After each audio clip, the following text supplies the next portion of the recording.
Welcome to my YouTube channel Ramesh online flash. AP ఉద్యోగులు మరియు పెన్షనర్ల December జీతాలు మరియు పెన్షన్ల తాజా సమాచారం డిసెంబర్ 31 ఉదయం 9 గంటల సమయానికి చూస్తున్నాం.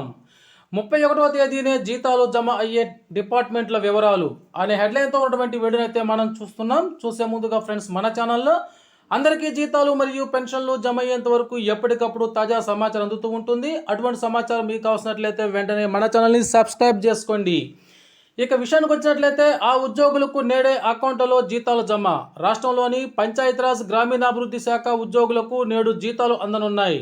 ఆ ఉద్యోగుల శాలరీలు విడుదల చేసి ఒకరోజు ముందుగానే స్లాట్ ఇవ్వడంతో మంగళవారం అకౌంట్లలో జమ కానున్నాయి.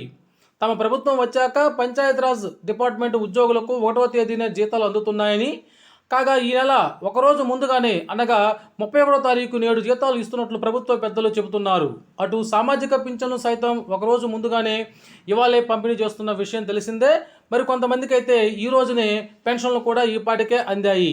అదేవిధంగా మిగతా ఉద్యోగులు మరియు పెన్షనర్ల జీతాల పేమెంట్ పెండింగ్ స్టేటస్ను పరిశీలిస్తే బిల్లులన్నీ కూడా బిల్ నాట్ అప్రూవల్ దశ నుంచి అన్ని బిల్లులు వెయిటింగ్ ఫర్ ఫండ్ క్లియరెన్స్ దశలోకి వచ్చాయి. ఈరోజు ఆర్బీఐ నుంచి ఏపీకి 5,000 కోట్ల రూపాయల అప్పు అందునున్న నేపథ్యంలో జీతాలు మరియు పెన్షన్లన్నీ కూడా రేపు భారీగా కదలిక వచ్చి రేపు సాయంత్రం నుంచి లేదా 2-3 తారీఖుల్లో ఏపీలోని ఉద్యోగులు మరియు పెన్షన్ల అందరికీ జీతాలు మరియు పెన్షన్లన్నీ దాదాపుగా పూర్తి స్థాయిలో జమ అవుతాయని తెలుస్తోంది. ఎట్టి పరిస్థితుల్లో కొంతమంది ఉద్యోగులకైనా రేపు ఒక 50% అయినా రేపటి రోజున 1వ తారీఖున జీతాలు జమ చేయనట్లు సమాచారం అందుతోంది మిత్రులారా. Okay friends, thank you.